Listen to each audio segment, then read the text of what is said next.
मेरी एक 3 साल की बेटी है। तो मेरा क्वेश्चन उससे रिलेटेड है कि अभी एक वीक पहले ही आपकी एक वीडियो आई थी कि बचपन में ही मेन कंडीशनिंग बच्चों की हो जाती है 15 साल की एज तक, what they learn, what they absorb from the environment. तो ऐसा क्या करें कि उनकी ग्रोथ एक पॉजिटिव फॉर्म में हो और किसी चीज को लेके कंडीशनिंग ना हो, पक्की कंडीशनिंग ना हो। Just encourage her to ask as many questions as possible. Let her question everything. बस ये सिखा दो उसको कि बचपन से ही क्वेश्चन पूछने से कभी पीछे नहीं हटना है, और जब भी वो कोई क्वेश्चन पूछे, गिव योर 100% अटेंशन टू हर.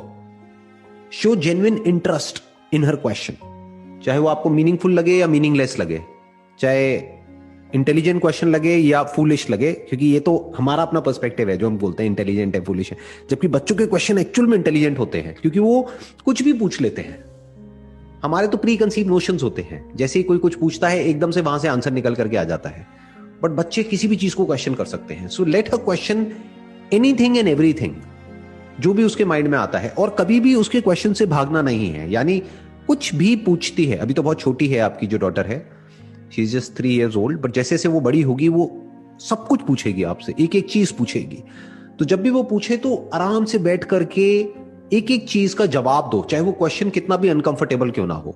और साथ साथ ये भी बताना है कि जो भी हम आपको समझा रहे हैं that is coming from our own perspective, but you need to figure out कि what is the real answer. That is just a perspective. इसी क्वेश्चन को आप किसी और से पूछोगे तो हो सकता है आपको कोई और आंसर मिलेगा. मतलब जब भी वो क्वेश्चन पूछे तो अप्रिशिएट करो उसको. ये बिल्कुल उसका ऑपोजिट है जो यहाँ पे इंडिया में स्कूल्स में होता है कि जब क्वेश्चन पूछते हैं तो मार पड़ती है. टीचर कहती है कि आपको क्वेश्चन पूछने के लिए नहीं बिठाया हुआ इस क्लासरूम में, आंसर देने के लिए बिठाया हुआ है. कायदे से क्या करना चाहिए कि टीचर को आंसर देना चाहिए, तभी उसको टीचर कहेंगे, तभी गुरु कहेंगे, और जो स्टूडेंट है उनको क्वेश्चन पूछना चाहिए. जबकि अगर देखा जाए तो हमारे एजुकेशन सिस्टम में इसका एग्जैक्ट ऑपोजिट होता है. टीचर क्वेश्चन पूछता है, या जो एजुकेशन सिस्टम है वो क्वेश्चन पूछता है बच्चों से, और बच्चों का काम है आंसर देना. इसको कंडीशनिंग बोलते हैं. So let her ask anything and everything. Let her put a question mark even on your strongest beliefs for that matter.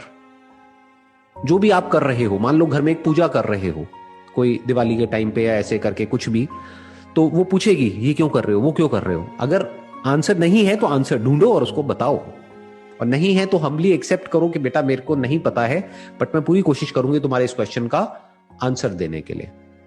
इससे ही एक रिलेटेड दूसरा क्वेश्चन है. मैंने कहीं पढ़ा था कि बच्चे, आप उनको जो बोलते हो वो नहीं समझते, बट आप जो करते हो वो सीखते हैं. तो कुछ चीजें अगर हम में नहीं है तो वो अपने बच्चों में कैसे लेके आए. For example, there is one thing कि कितनी भी स्ट्रॉम आ जाए, but you have to be calm. एक आपका भी सेशन था that there was a painting, there was a storm and but the person was very calm. So if I get very anxious very easily, so मैं कैसे सिखाऊं कि you have to be काम, या कुछ भी जो भी एक लाइफ स्किल्स होती है, वो अगर हम में भी नहीं है कुछ, तो वो हम कैसे सिखाएं. अगर एक्चुअल में आप उसको कह रहे हो डोंट बी एंशियस, और आप खुद एंशियस हो, तो पहले अपनी एंजाइटी को ओवरकम करो, फिर उसको बोलो. नहीं तो उसको क्लियर बोल दो जो सच है. अगर बच्चों को कुछ सिखाना ही है ना, तो सच बोलना सिखाओ, सच सुनना सिखाओ. That is more important than any skill और any habit for that matter.